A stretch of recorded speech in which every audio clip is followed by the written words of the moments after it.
Hermanos, estamos en el pasaje, uno de los pasajes tal vez más fundamental y que es uno de los pasajes en los cuales nos estamos deteniendo 9 semanas. 9 semanas, ¿por qué? Porque la cristología es una doctrina esencial. ¿Qué quiere decir esto? Que de tu cristología se va a dar evidencias de que eres un verdadero hijo de Dios o un falso hijo de Dios. Si no tienes una correcta cristología, entonces eres un religioso que está simplemente jugando a la iglesia y no eres un verdadero hijo de Dios. Primera de Juan nos dice claramente que aquel que no confiesa que Jesucristo ha venido en carne no es de Cristo, ¿no? Sino que más bien el espíritu del anticristo está en él. Es para nosotros entonces tan fundamental afirmar y confirmar en qué creemos con respecto a Cristo. ¿Quién es Cristo para nosotros? Ahora, toda esta sección del himno cristológico en Filipenses capítulo 2, estamos estudiando Filipenses capítulo 2, en realidad se da con el propósito y el objetivo de llevarlo a la práctica. Todo concepto teológico, hermanos, es la base. Por eso es que la teología es el fundamento, la teología es la base, la doctrina y la teología son fundamental. Tu teología va a ser tu ética, tu teología va a ser tu vida en la iglesia y fuera de la iglesia, en tu familia. Todo va a estar influenciado por tu teología. Así que si no tienes una sana doctrina o una sana teología, no tendrás una vida sana en la fe. Por eso es que existe sana doctrina, porque las implicancias es que hay doctrina que enferma. Y es por eso que esta doctrina tiene que llegar a traducirse ¿en qué? En unidad en la iglesia. ¿Por qué? Porque el tema principal, el propósito por el cual Pablo da el ejemplo de Cristo es para la unidad de la iglesia. Entonces vamos a ir a Filipenses capítulo 2, hermanos. Filipenses capítulo 2. Vamos a leer todo el pasaje para meternos en el contexto y de ahí vamos a empezar a ver si desarrollamos algunas preguntas. Filipenses capítulo 2, desde el versículo 1, Pablo exhorta. Por tanto, es una conexión con el capítulo anterior, el versículo anterior del capítulo 1, ¿no? Que habla de mantenerse firmes, de luchar la buena batalla, vivir como es digno del evangelio, en unidad, combatiendo unánimes, firmes en un mismo espíritu. Estoy leyendo el capítulo 1, versículo 27, 28. Combatiendo unánimes, unidos en un mismo espíritu. Estamos hablando de una unidad que se basa y se centra en mantenerse firmes. Y cuando se habla de mantenerse firmes, se habla de los ataques por la persecución, porque los filipenses se les había concedido padecer, no solamente creer, ¿no? Porque hemos visto que la fe, el creer, es algo que Dios le concede al hombre, ¿no es cierto? Sino que además de que se le concedió a los filipenses creer, también se les concedió padecer. Así que en medio de ese contexto está manténganse firmes. Pero no solamente el contexto es de persecución, sino también es el contexto de los falsos maestros que están llevando falsas doctrinas. Así que mantenerse firmes en la iglesia significa mantenerse firmes en la sana doctrina, y ahí es donde se habla de firmes en un mismo espíritu y combatiendo, hablando de que ya no solamente te quedes, ¿no?, detrás de tu trinchera, sino que salgas a llevar el evangelio también unánimes, la unidad, la unidad en los temas esenciales de la fe, y uno de los temas esenciales de la fe es la cristología. Esa unidad, entonces, por tanto, ahora sí vamos al capítulo 2, hermanos, solo para seguir la secuencia. Capítulo 2, versículo 1 dice que por tanto, o sea, como esta es la petición de Pablo, este es el anhelo de Pablo, que en realidad es el anhelo de Cristo para su iglesia, por tanto, si alguna consolación en Cristo, si algún consuelo de amor, si alguna comunión del Espíritu, si algún afecto entrañable, si alguna misericordia, completad mi gozo, sintiendo lo mismo, teniendo el mismo amor, unánime, sintiendo una misma cosa. Nada hagáis por contienda o por vanagloria, antes bien con humildad, estimando cada uno a los demás como superiores a él mismo, no mirando cada uno por lo suyo propio, sino cada cual también por lo de los otros. Entonces está hablando de una actitud de postergarte, ¿no es cierto?, de poner primero la unidad de la iglesia. Una actitud en la cual no tratar de imponer pareceres, si entendemos que son pareceres, y buscar sentir lo mismo, unirnos en un mismo sentir como iglesia en cuanto a las cosas que como iglesia estamos llegando a tener ese sentir, en cuanto a estos pareceres, todo lo que estamos como iglesia llegando a concluir, a hacer, a emprender, es una unidad de sentir, ¿no? Y hemos aclarado que lo esencial y la doctrina, ahí no hay unidad con los que no tienen la misma doctrina, ¿no? En lo esencial no puede haber unidad con los mormones, con los testigos de Jehová, con los católicos. Aquí solo estamos hablando de la unidad que hay dentro de en Cristo. La base de la unidad es en Cristo. Entonces, en ese sentir lo mismo es que Pablo pone justamente el ejemplo de Cristo. ¿Por qué? Porque el ejemplo de Cristo es el superlativo, porque si Cristo, siendo quien era, se humilló, entonces la pregunta es, ¿qué te queda a ti? ¿Cuál excusa tú puedes poner para anteponer tus intereses personales, para anteponer tu orgullo o tu posición? Y entonces Pablo comienza a poner a Cristo como el ejemplo para que nosotros, teniendo como ejemplo a Cristo, no tengamos ninguna excusa, no nos quede ningún argumento para afectar la unidad de la iglesia por poner primero a nosotros mismos y nuestros intereses. Es ahí que entramos entonces en el himno cristológico, y este himno cristológico se aplica a cómo tú debes ser en tu carácter, en tu vida de iglesia. ¿Está bien, hermanos? ¿Estamos ahí? ¿Cómo debes ser tú en la iglesia? Vamos a ver entonces todo este carácter de Cristo, el mismo sentir que tenemos que tener, y hay una escalera descendente que comienza desde el versículo 5, ¿no? Haya pues en vosotros este sentir que hubo también en Cristo Jesús.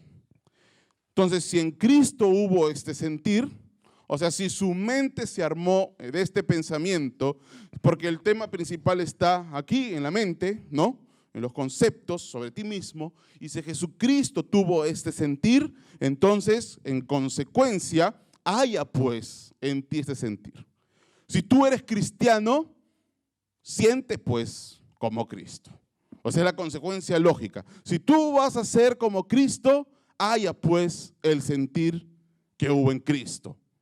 Haya pues. ¿Y qué sentir hubo en Cristo? Versículo 6, el cual, siendo en forma de Dios, y ahí comienza la escalera descendente, no estimó el ser igual a Dios como cosa que aferrarse, sino que se despojó a sí mismo, tomando forma de siervo, hecho semejante a los hombres, y estando en la condición de hombre, se humilló a sí mismo, haciéndose obediente hasta la muerte y muerte de cruz. Y hasta ahí llega la humillación.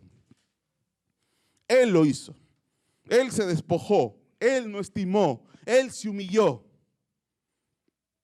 Todo el carácter descendente lo hizo Él, ¿no? Él es el agente activo. Como consecuencia, el versículo 8 comienza la glorificación, perdón, el 9. Y aquí en el 9 hay un cambio. Ya no es Él el agente activo, sino ahora Jesucristo se vuelve un agente pasivo. Porque el versículo 9 dice, por lo cual Dios también lo exaltó, ¿no? Hasta lo sumo. Y le dio un nombre que es sobre todo nombre, para que en el nombre de Jesús se doble toda rodilla de los que están en los cielos y en la tierra y debajo de la tierra, y toda lengua confiese que Jesucristo es el Señor, para la gloria de Dios Padre. Jesucristo será confesado como Señor por toda lengua. Eso es seguro. Pero todo esto, hermanos, nos ayuda a entender que nuestro papel, nuestra meta, en lo que tú tienes que tomar parte activa, es en humillarte. Tienes que humillarte en la iglesia, ¿ok? Así que hay que sacarnos conceptos que de repente se nos ha vendido mucho por la mediática de la cultura cristiana de hoy, en que tenemos que ser líderes, jefes, tenemos que ser soberanos, príncipes, autoridad, influyentes. No, nuestra meta es ser siervos, humildes, sujetos, sumisos, en los cuales seamos moldeables, criticables, enseñables, ¿no? Que nos posterguemos.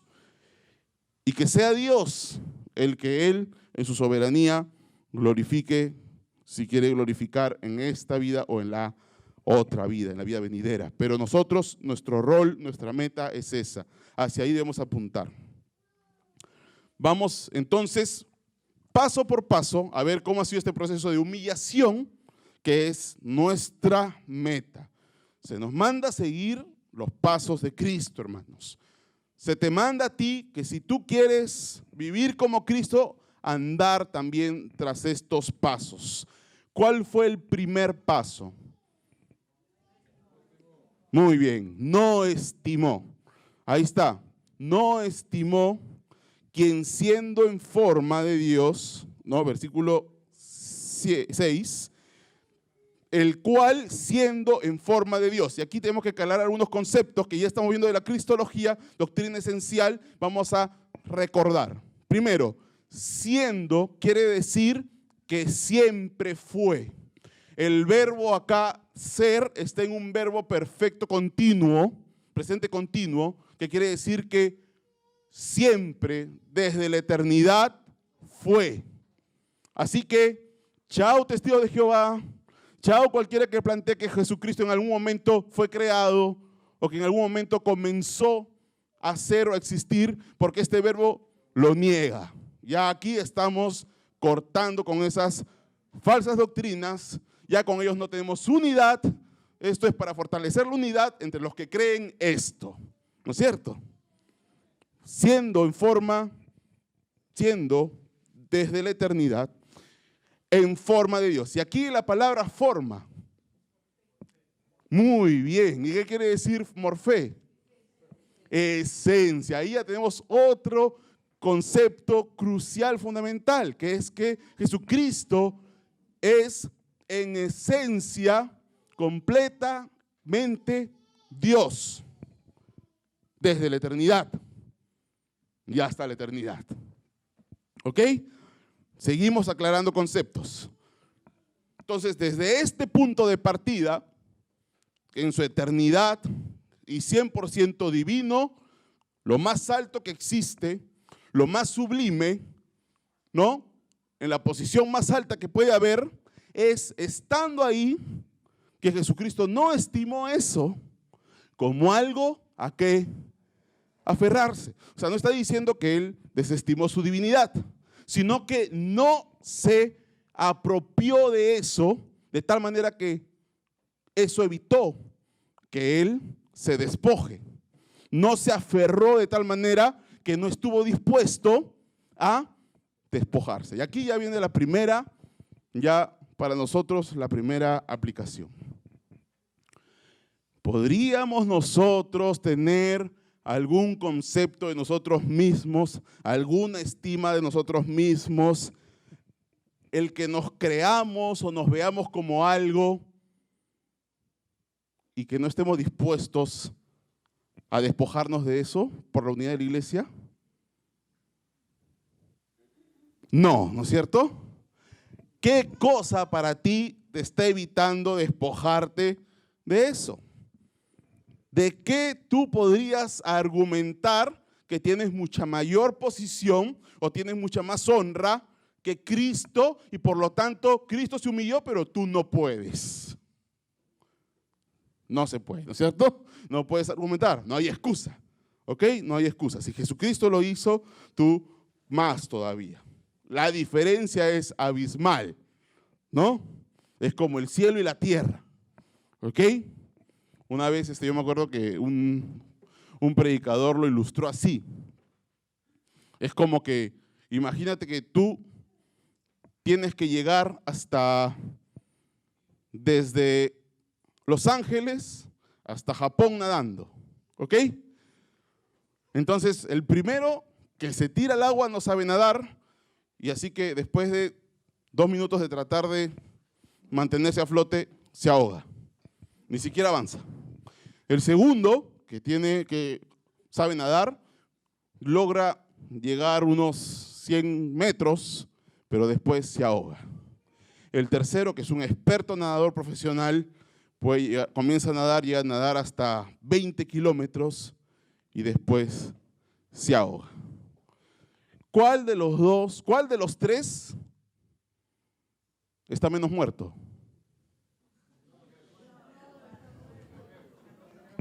¿Tendrá alguna relevancia?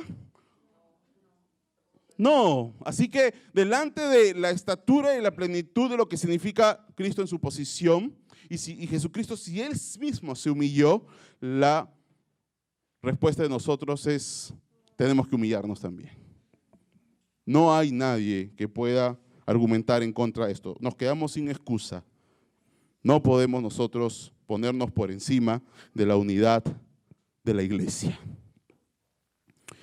Segundo paso, no estimó. Segundo paso, se despojó. Y aquí hay que ir con cuidado, ¿no?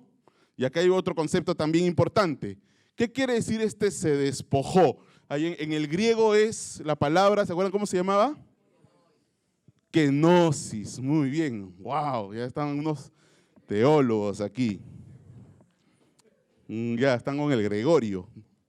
Muy bien, kenosis, se despojó. La pregunta es, se despojó, ¿quiere decir que Jesucristo dejó o perdió alguno de sus atributos?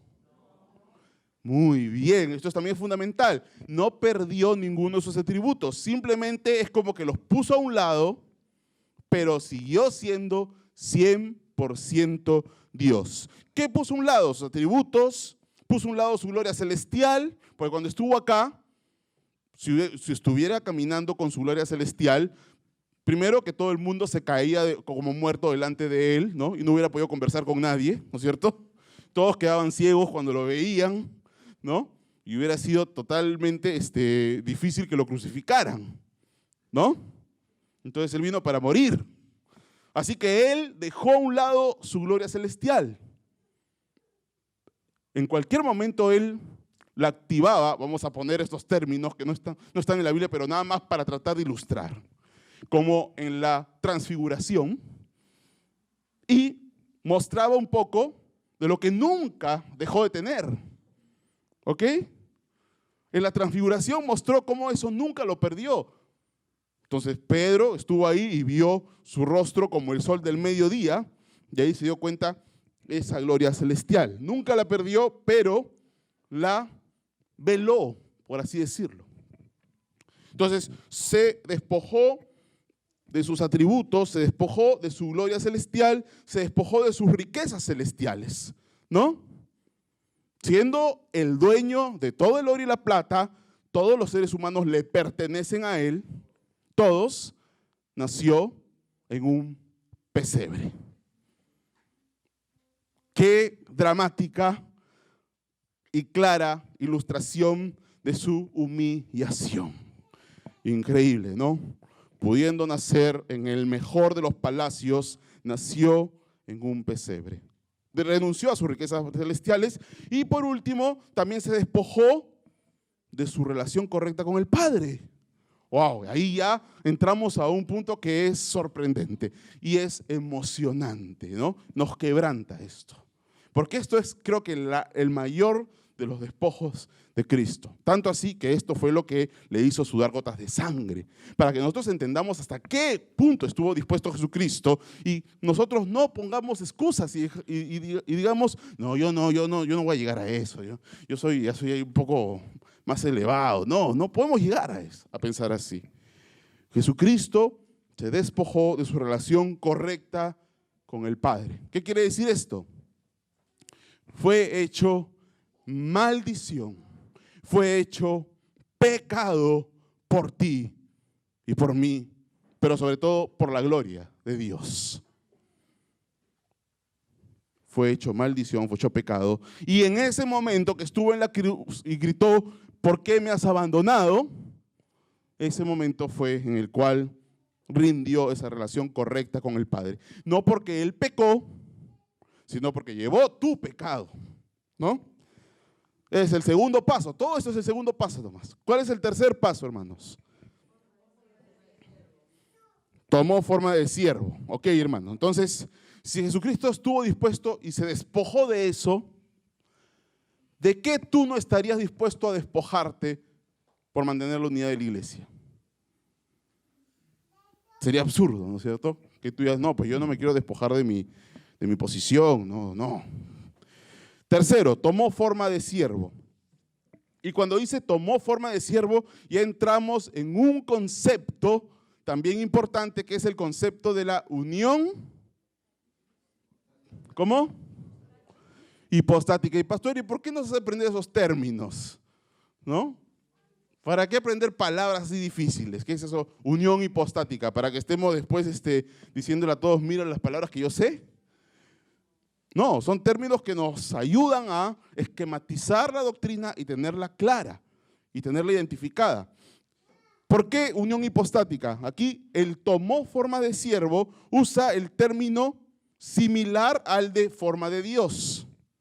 ¿No es cierto? Morfé. ¿Qué quiere decir?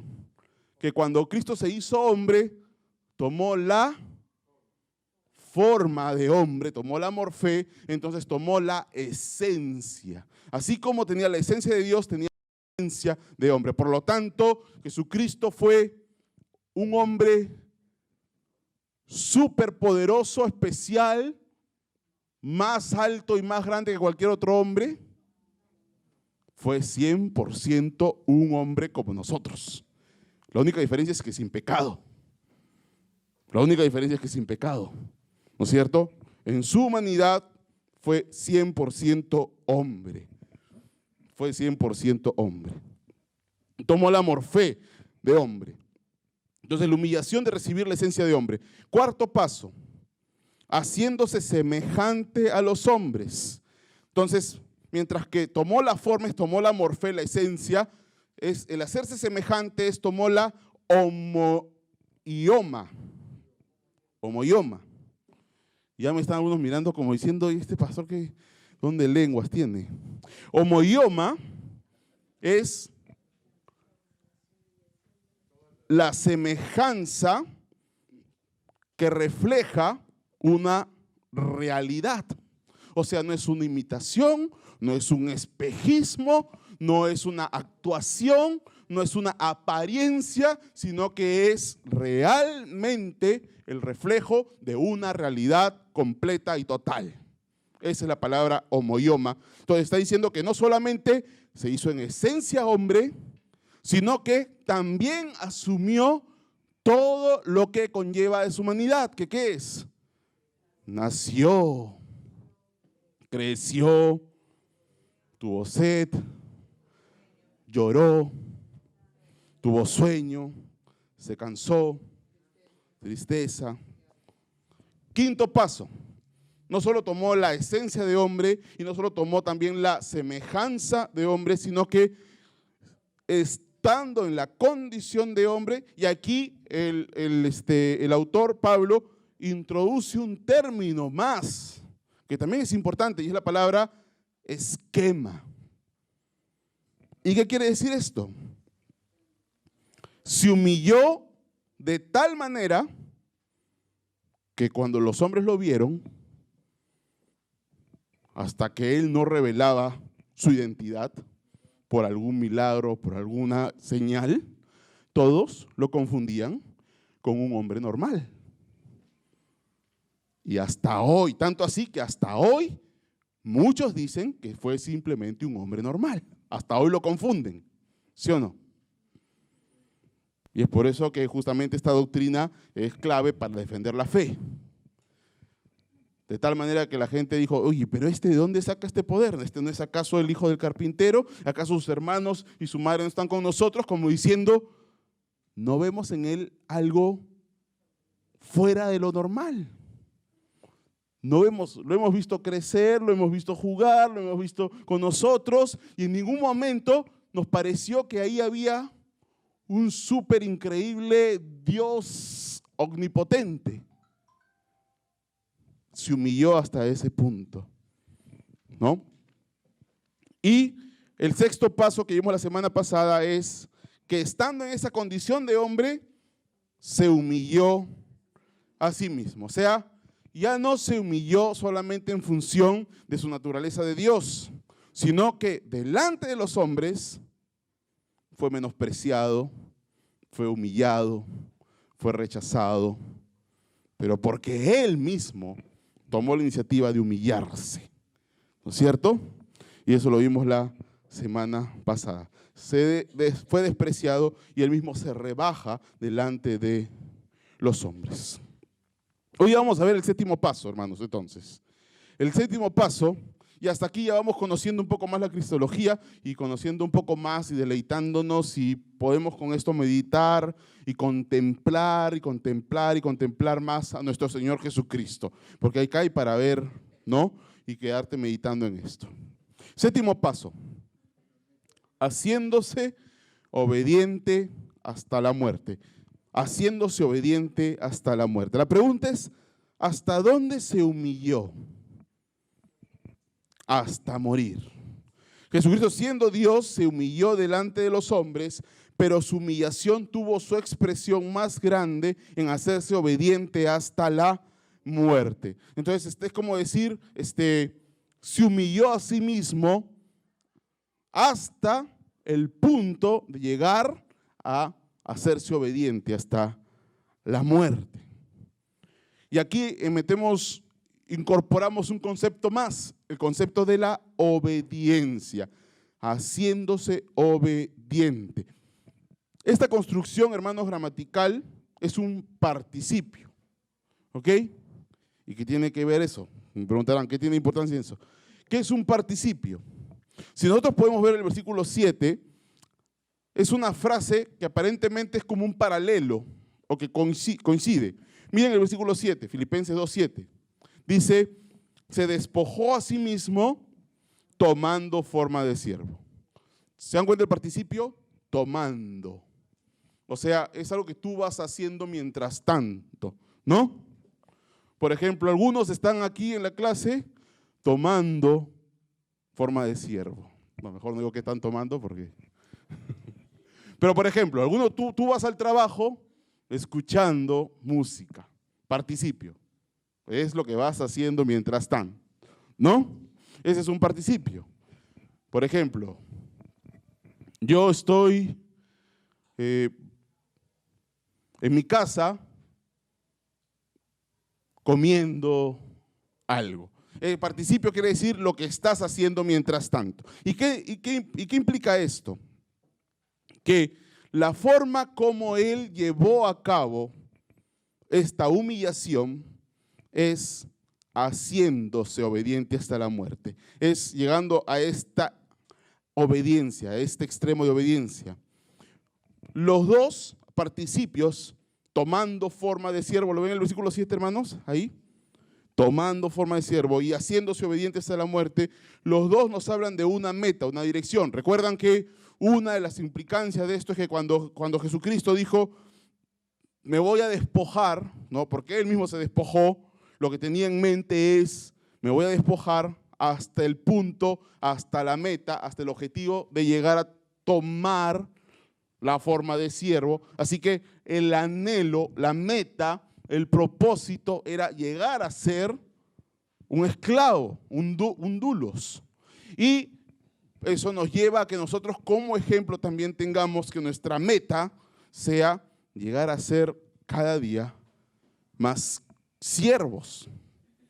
No jefes, no amos, no señores, sino siervos. Total y completamente contra cultura, ¿no es cierto? Porque aquí en este mundo empiezas desde abajo y tu objetivo es subir, ¿no? Empiezas recibiendo órdenes y tu objetivo es cada vez tener más autoridad. Empiezas teniendo una posición de siervo y tu objetivo es llegar a tener una posición de amo. Así es el mundo, ¿no es cierto?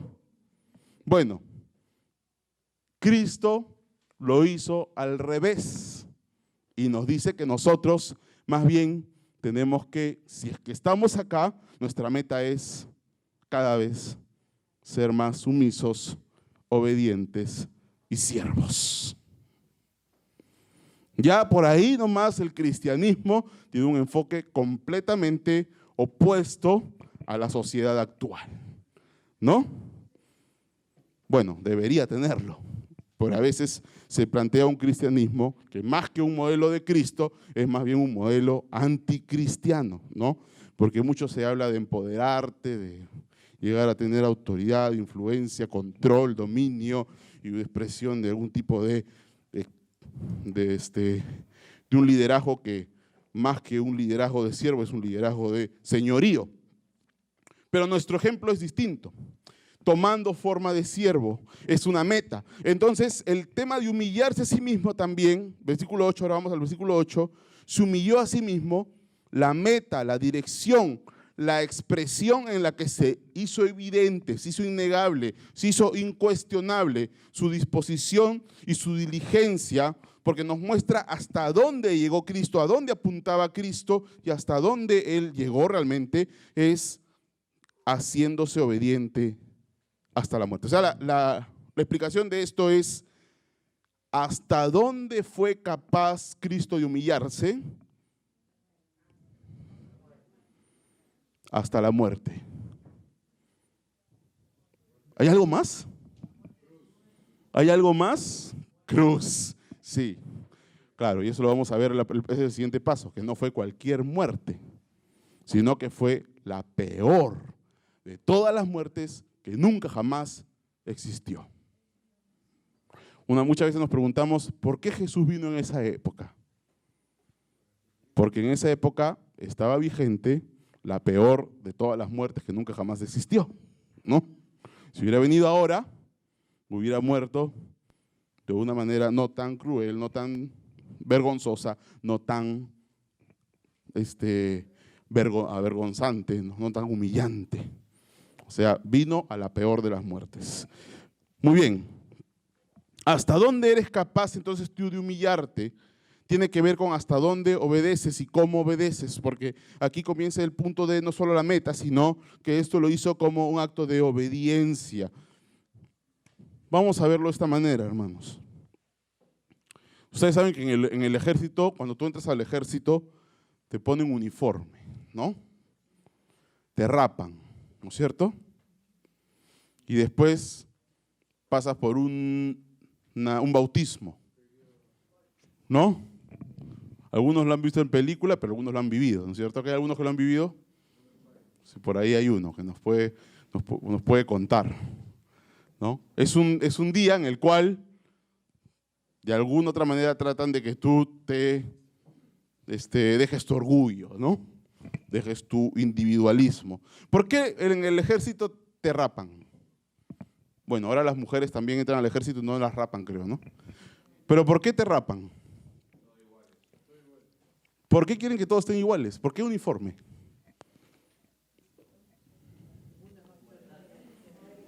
Ninguno, para que ninguno se vea como distinto, superior a otro, ¿no?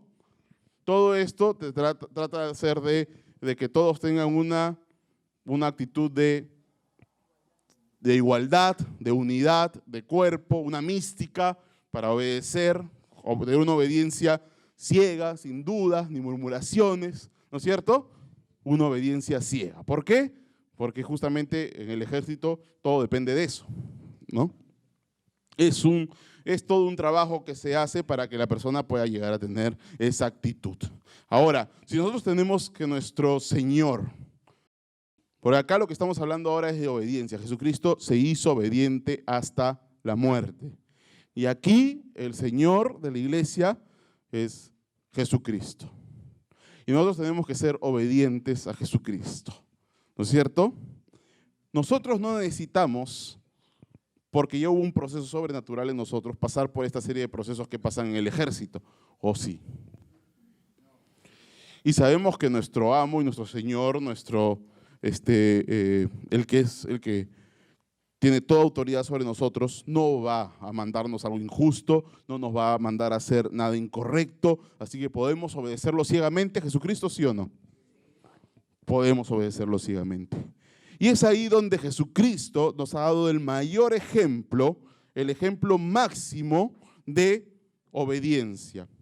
Y aquí entramos al segundo aspecto de este haciéndose obediente hasta la muerte. No solo el haciéndose obediente hasta la muerte marca una dirección y una meta, sino que está en un verbo en voz media.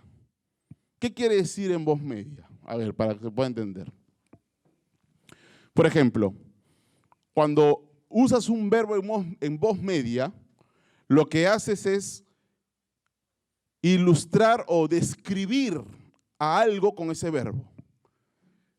A ver si me prestan atención para que puedan entender. Por ejemplo, el vidrio se rompe, ¿no? Perdón, rompí el vidrio. El verbo ahí es rompí. Yo lo rompí el vidrio.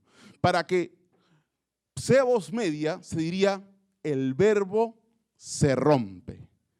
Y ahí está describiendo al vidrio. ¿Qué característica tiene el vidrio? Que es algo que se rompe. Y tienes que ponerle algo adicional, se rompe fácilmente. Entonces, el verbo, en vez de ya explicar una acción, comienza a describir el carácter del vidrio.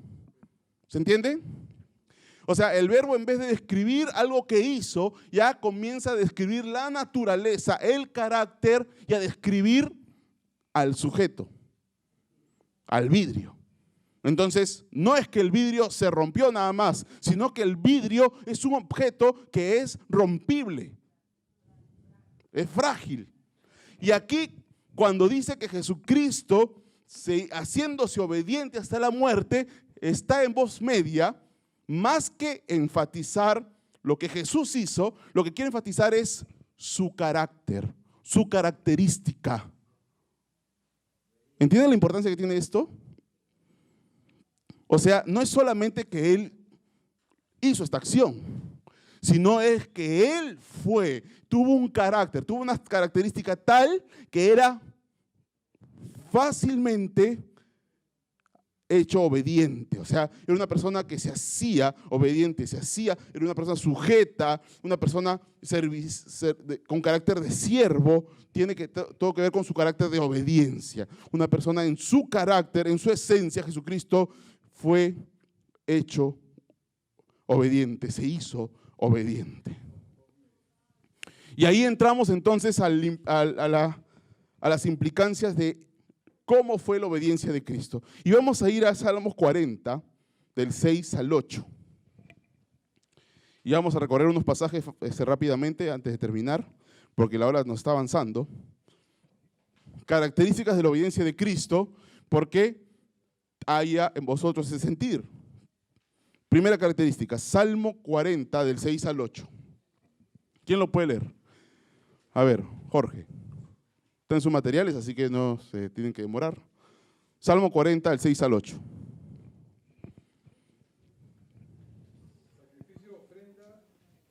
¿No te agrada? Has abierto mis oídos, holocausto y expresión no has Demandado. Entonces, he aquí vengo en el rollo de mi libro, está escrito de mí, hacer tu voluntad, Dios mío, no te ha agradado, Me ha agradado. me ha agradado, tu ley está en medio de mi corazón. Muy bien. ¿Cómo es la obediencia de Cristo? Aquí vemos sacrificio, ofrenda, no te agrada. ¿Qué está diciendo aquí el salmista? Que en realidad es un salmo mesiánico. Está hablando de Jesucristo, ¿no? Tiene una aplicación en Hebreos. En Hebreos lo vuelven a repetir. Sacrificio, ofrenda, no te agrada. ¿Qué está diciendo acá? Lo que está diciendo aquí es que Jesucristo fue obediente más allá de sujetarse simplemente a la ley, más allá de simplemente hacer un rito externo, más allá de simplemente cumplir una rutina o cumplir o ser disciplinado con alguna religiosidad, sino que realmente fue una obediencia genuina, no fue religioso, no fue un rito, sino fue de corazón, una obediencia genuina. Segundo, dice, has abierto mis oídos. Y acá hay toda una explicación, toda una ilustración para entender esto. En ese tiempo, cuando un esclavo no quería ser liberado y quería quedar perpetuamente como esclavo, pedía que el amo le horade la oreja, le abra la oreja, y ese hueco que le quedaba era la señal que esa persona era esclavo, pero era esclavo voluntario. O sea que nadie lo podía liberar porque él había decidido quedarse como esclavo para siempre. Y yo decía, ¿pero por qué alguien quisiera quedarse como esclavo para siempre? Bueno, habían amos muy buenos. Habían amos que era mejor ser esclavo de ese amo que ser libre, ¿no? Jesucristo lo que está diciendo acá, está expresando es que Él se dispuso y decidió voluntariamente ser esclavo, ser siervo, ¿de quién? De su Padre. Así que es una obediencia voluntaria. Y esto es una preciosa imagen también de nosotros, ¿no, hermanos? Porque ¿por qué somos esclavos de Cristo? Somos esclavos de Cristo porque Él nos compró con su sangre. Somos esclavos de Cristo porque es el dueño de todo el mundo, de toda la creación. Pero también somos esclavos de Cristo. ¿Por qué? Porque hemos corroborado y confirmado con nuestra vida que cuando éramos libres, éramos más esclavos que siendo esclavos de Cristo, ¿no? La verdadera libertad para nosotros es ser esclavos de Cristo. Y por eso es que para nosotros anhelamos ser sus esclavos para siempre. Y tercero, con agrado. Es una obediencia con agrado. La pregunta es, ¿tú obedeces así? ¿Tu obediencia es genuina? ¿Tu obediencia es voluntaria? ¿Has entregado totalmente tu libertad, hermano? ¿Has entregado completamente tu voluntad? ¿Has entregado totalmente tu disposición, tus planes, tus anhelos? ¿Los has rendido? ¿Los has dado y te has entregado por completo al señorío de Jesucristo? De tal manera que aquí estoy, haz conmigo lo que quieras, ¿no? Si quieres glorificarte a través de la prueba, glorifícate en mí. Si quieres glorificarte a través de darme satisfacción y bendición, glorifícate en mí, pero al final glorifícate tú, haz lo que tú quieras. Yo ya no vivo para mí. Otro pasaje sobre la obediencia de Cristo, Isaías 56. ¿Quién lo puede leer? A ver, Martín. ¿Sí? Mi cuerpo a los escritores, mi mejillas a los que me besaban la barba. No escondí mi rostro de injurias y de escudos, dispuesta a todo sin límites. Muy bien, eso dispuesto a todos sin límites no es parte del pasaje. Entonces, si nos ven por video y lo ven en el pasaje, van a decir, ¿Qué versión es? Dispuesta a todo, sin límites. Entonces ese es el tipo de obediencia a la que Cristo llegó, ¿no es cierto? Cuando Él dice que fue obediente, se hizo obediente hasta la muerte, hay una implicancia ahí. Primero que nada, ¿por qué murió Cristo? ¿Necesitaba morir? No, murió por obediencia. Y si murió por obediencia, quiere decir que Él no había cometido pecado, no era un hombre común y corriente, en el sentido de que era Dios. ¿Por qué? Porque si no hubiera muerto por obediencia, entonces, y hubiera muerto por necesidad, ahí se hubiera confirmado que Él era un hombre pecador, común y corriente, que necesitaba morir. Pero murió por obediencia, quiere decir que era Dios y que era santo, ¿no? Porque todos nosotros sí necesitábamos morir, no por obediencia, sino porque era simplemente la culpa por nuestro pecado. Él no. Segunda implicancia, cuando dice que se hizo obediente hasta la muerte, la implicancia es que fue obediente cuando murió solamente, no, sino que fue obediente siempre y la expresión más extrema de su obediencia fue que llegó hasta la muerte. Entonces toda su vida fue una vida de obediencia, llegó hasta la muerte. ¿Por qué? Porque toda su vida fue una vida de obediencia. ¿Se entiende esto, hermanos? ¿Sí? Muy bien. Mateo 26, 39. ¿Quién lo puede leer? A ver, Carlos, ¿sí? Mateo 26, 39.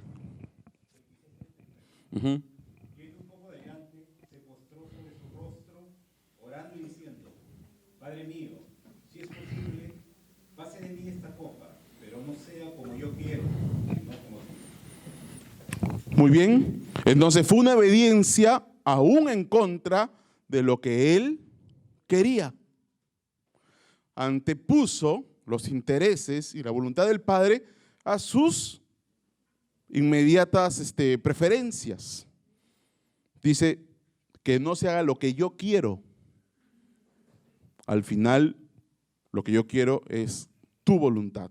Pero en estos momentos se está expresando que en medio de su humanidad le fue difícil obedecer, ¿no? Le fue difícil obedecer. Y fue una obediencia que no necesariamente era algo que él le gustaba hacer, o algo en lo que era un deleite o una satisfacción para su carne. ¿Se entiende esto, hermanos? Una obediencia aún en contra de lo que él quería. Juan 4:34. ¿Quién lo puede leer? A ver. Mi comida es que haga la voluntad del que me envió y que acabe su obra. Muy bien, esto lo dijo cuando la mujer samaritana conversó con él y le trajeron comida y a Jesús se le fue el hambre y no quería comer. ¿Por qué?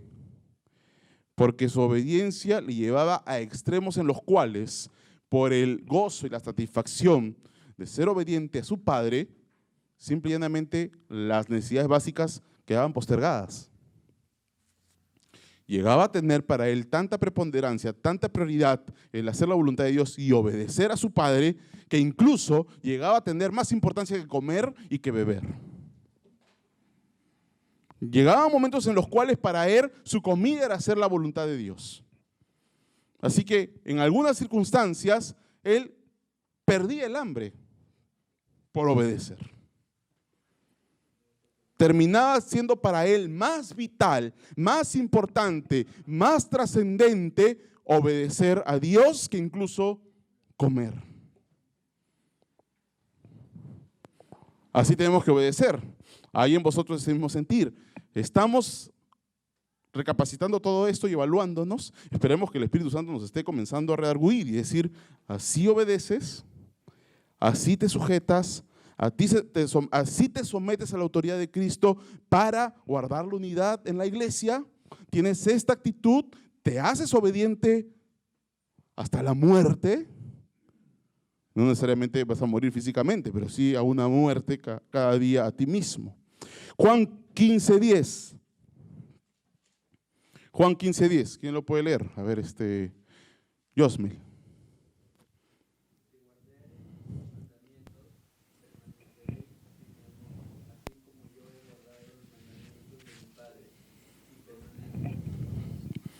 Muy bien, es una obediencia con amor. Así que cuando Jesucristo obedecía, amaba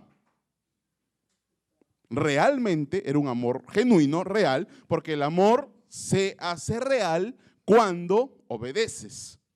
¿No es cierto? Que no sea un amor de palabras, sino de hecho y en verdad.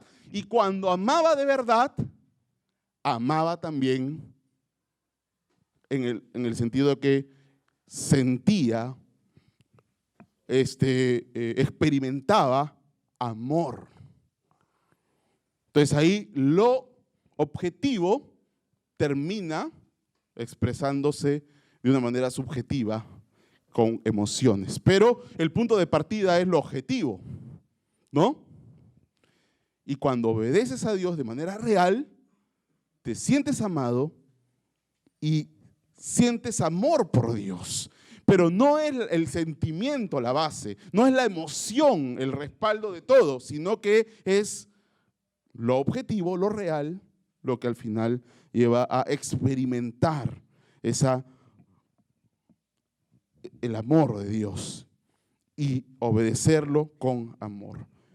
Hebreos 5, del 7 al 9. Con eso terminamos, hermano. Este es un pasaje que tiene sus complicaciones, pero es muy, muy ilustrativo y que refleja e ilustra hasta qué punto era la obediencia de Cristo. Hebreos 5, del 7 al 9. ¿Quién lo puede leer? A ver. Cristian, ¿lo puedes leer?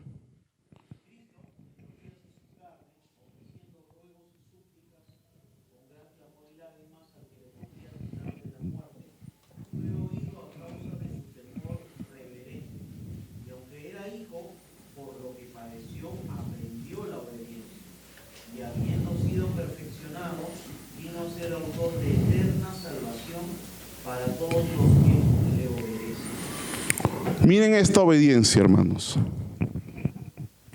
Llegó un punto su obediencia que incluso algo que él no quería hacer, que le representaba sudar gotas de sangre, solo la idea de hacerlo, porque el mandato de Dios era morir en la cruz llevando nuestro pecado, romper la relación con el Padre. Y el ser obediente para Jesucristo era acá algo terrible, ¿no? Que incluso sudó gotas de sangre solo con la idea de lo que tenía que hacer. El Padre le estaba mandando hacer eso. Jesucristo, esa idea de llegar a ese punto le llegó a significar tal terror, tal angustia de muerte que sudó gotas de sangre, con sola la idea de llegar a ser obediente hasta ese punto. ¿Y cuál fue en esos momentos el clamor de Cristo? Le pidió con ruegos y lágrimas al Padre que lo libre de la muerte, y fue oído y fue capacitado para que en medio de esa sensación que tenía Jesucristo de incapacidad de cumplirlo, Dios lo fortalezca. Y miren hasta qué punto se hizo dependiente del Padre, siendo Él omnipotente y todopoderoso. Hasta que Dios lo capacitó y Él lo preservó para poder llegar a obedecer. Esto no lo podemos comprender, pero nos muestra hasta qué punto llegó la obediencia a Cristo. ¿Qué pasaría si Dios te pide que hagas algo que solo con la idea de hacerlo te causa eso sudar gotas de sangre?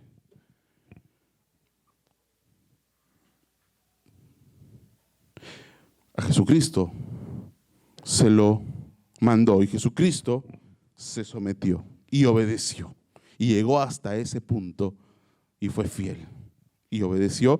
Y por eso, en términos de su humanidad, por medio de su humanidad, conoció y experimentó primero lo que significa no querer algo, hasta el punto de sudar gotas de sangre por el rechazo que le producía solo la idea de experimentarlo, y a pesar de eso, obedecer a Dios. Lo experimentó. ¿Hay cosas que te son difíciles de obedecer?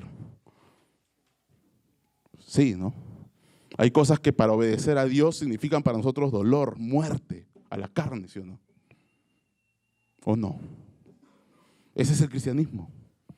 El cristianismo es mortificar la carne. El cristianismo es morir a ti mismo. El cristianismo es a veces perdonar cuando tú no quieres perdonar. A veces ceder cuando tú no quieres ceder. A veces sacrificarte cuando tú estás cansado y no quieres hacerlo.